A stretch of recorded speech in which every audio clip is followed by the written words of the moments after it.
Welcome everyone to another edition of the Monday Night Wars. This is WCW side, week 68, February the 3rd, 1997. This is the 73rd episode of Nitro, but the 68th week they go head to head. Nitro beats Raw for the 31st week in a row. The score was 3.1 to 2.6. So through 68 weeks now, Nitro has 49 wins to Raw's 17 wins and 2 draws. So this is the Nitro with the 3.1 rating. It begins with Pyro from the Mid-South Coliseum in Memphis, Tennessee. For the first hour of Nitro, it's the living legend Larry Zbyszko doing color commentary with Tony Schiavone. Then it's Heenan and Tenay will join the crew. The show begins with NWO's theme hitting the PA as the pyros go off. The New World Order starts things off as Hollywood Hogan plays the guitar with his belt, and they come to the ring. Hollywood Hogan says, "All you NWOites know they're on a mission from God. Number one, everywhere I go, I hear that Roddy Piper has been there and has been dogging Hollywood. You know that the WCW offered a title shot for my NWO belt," is what Hogan said. And Piper is going to be here at Nitro tonight. And then he says, if Piper is here tonight, he'll call him out and he'll put the world title on the line if Piper has the guts, and he'll embarrass him in the ring. Hogan says, let the games begin. So that's a huge announcement from the jump. First off, they start out with the NWO, which they usually don't really start off with the NWO coming to the ring at the beginning of the show. In these Nitros, they haven't, but this one they did. That would become a staple for the show and later in 97 and 98, but this is early 97, and they usually didn't start with the NWO at the beginning, but it's a routine that would start to follow after this show. We open the show with the match. After that promo by the NWO, now we have or by Hollywood Hogan, I should say, and we open the show with a match. It's Ray Mendoza Jr. taking on Ultimo Dragon. Yeah, not Ray Mendoza Jr. So a different Ray Jr. taking on the Ultimo Dragon. Ultimo Dragon had a standing arm bar. Mendoza has a kick to take to the arm, then a hammerlock, and then a snapmare, then leapfrogs, and a bunch of high kicks, spinning heel kicks, thrust kicks. Commercial break, and then we come back in the end here. Mendoza flips out of a corner at the hip toss, and a reverse elbow to the Dragon. Mendoza over the ropes with the head scissors takedown on the top of corner, and then a Hurricane Rana by the Ultimo Dragon. As he gets back in the match, he gets a double chicken wing suplex with the bridge. Ultimo Dragon defeats Mendoza Jr. 3-13 in the end. I rated it 2 stars and a quarter. It was a pretty good match for the time it went. Next up, we got Glacier taking on a young Billy Kidman. Glacier begins with impressive blows, high kicks, high thrust kicks, martial arts kicks, and the leg sweeps. And then a cartwheel followed by a high thrust kick, springboard head scissors by Billy Kidman, who comes off the top, and then ate a standing side kick as he came back down. Kidman jumped off the top and ate a kick in the midair, thrust kick in the midair, showing his martial arts by Glacier, who wins at 208, rated at 3/4 of a star. And now we got Ice Train with Teddy Long. He's out to take on La Parka.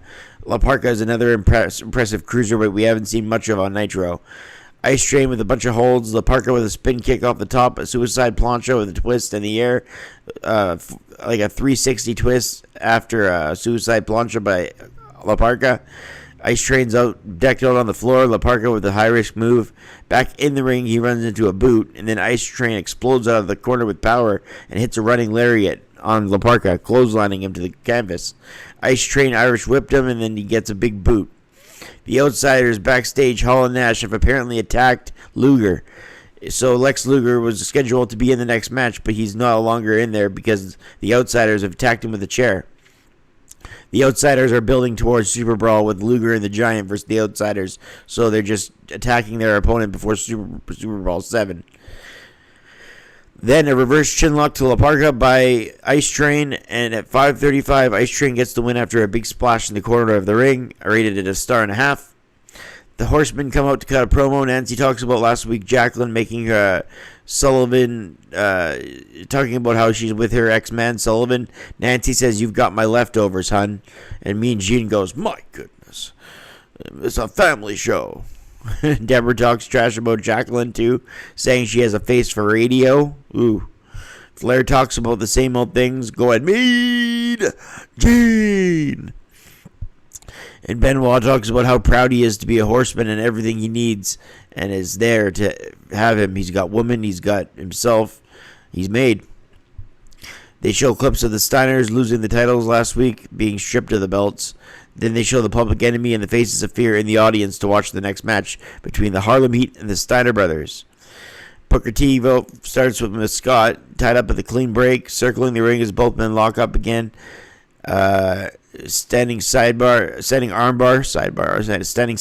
with an armbar is Booker T to Scott Steiner, pressuring him down low into a hammerlock, then to a wrist lock. Then a test of strength, a military press to Booker on the outside, a fireman's carry takeover by Scott Steiner to Booker T, tags into Rick, and a tag to Stevie Ray by Booker T. Stevie Ray and Rick Steiner in the ring, and Rick with a cradling suplex, then a reverse chinlock. Rick Steiner dumps Booker T off the outside apron, then Scott comes in with a clothesline, and then Scott Steiner comes in and he takes him with a clothesline as well, then a huge suplex. The Faces of Fear and the Public Enemy jump in the ring as the ring bell goes off obnoxiously loud and long in the end, as it was a double DQ at 5:02, rated at a star and 3/4, as some of the action we got was quite good between two good teams, but it's clear the tag team division in WCW is getting crowded. We get welcome to the second hour of Nitro as Pyro goes off. Dean Malenko takes on Mike Enos. Side headlock takeover by Enos, and he tried to stay above with a front face lock to a smaller Dean Malenko. With the side headlock, it has the leverage advantage. Enos misses an elbow drop and drives the knee into the left arm.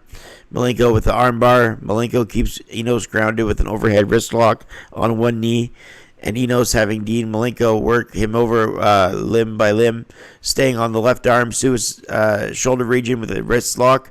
Malenko does a unique fashion how he cradles the bigger man on the canvas floor with so many different submission holds.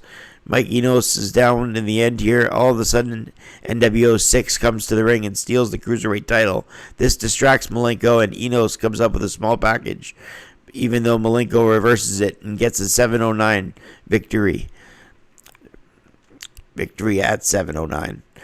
2 stars and a quarter for that match. Malenko is just realizing that Six stole his title, and he goes after him. The Dungeon of Doom speak, and so does Jacqueline, who takes verbal shots at the ladies. DDP takes on the Renegade, wins after a diamond cutter at 2:03.